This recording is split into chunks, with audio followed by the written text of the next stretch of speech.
Hopefully this voltmeter's not messed up. I don't know why it looks like the screen screwed up here. 14 volts. 13.9. Okay. That's from the turbine. Now let's try the battery. 13.6 from the battery. Turbine. It's about the same. So that was correct. The old meter and the new meter do jive together. So I wonder. So that's why, see guys, the thing is with the turbine, I get a lot of questions about the turbine. Whoops. So I get a lot of questions about the wind turbine and how come you can't read it and whatever. The problem is you guys can't see that, and neither can I, because my battery bank is so small that it's a single battery that's only a 33 amp hour battery. So I have overkill of solar panels hooked up to the battery,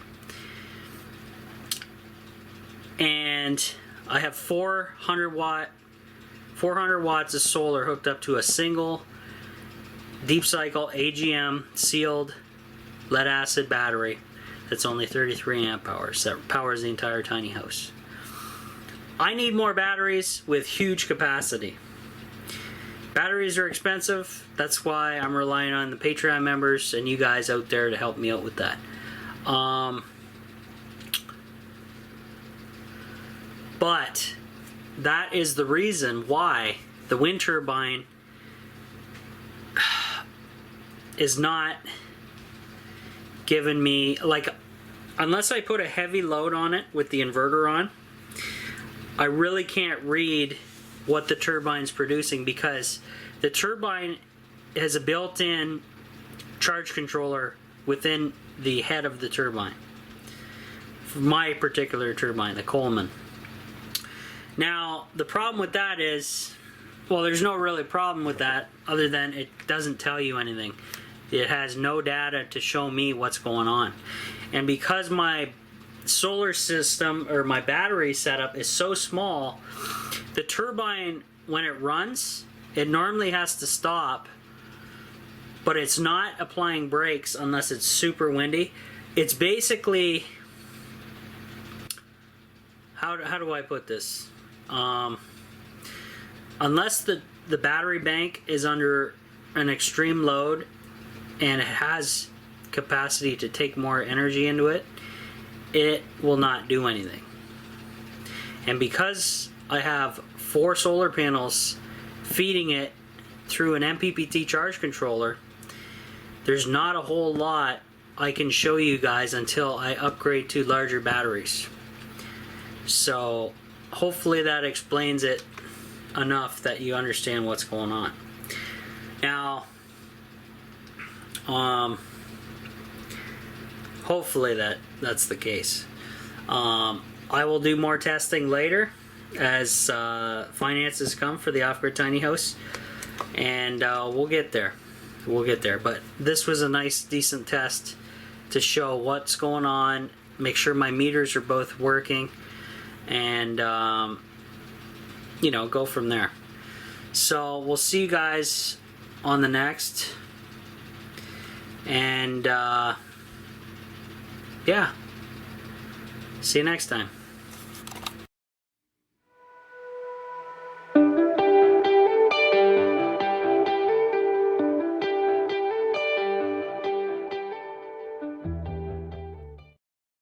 Alright guys, so I got a theme happening here. I'm working on fans all the time because it's starting to get warm again, finally. So I'm going to show you down here. I had this old Dollar Tree fan that ran on 2 AA batteries. What I'm going to do is I disconnected the base from it, and I'm going to attempt to get some more wire out of this beast. Let's see if I can open this up. This compartment. And what I want to do is get the switch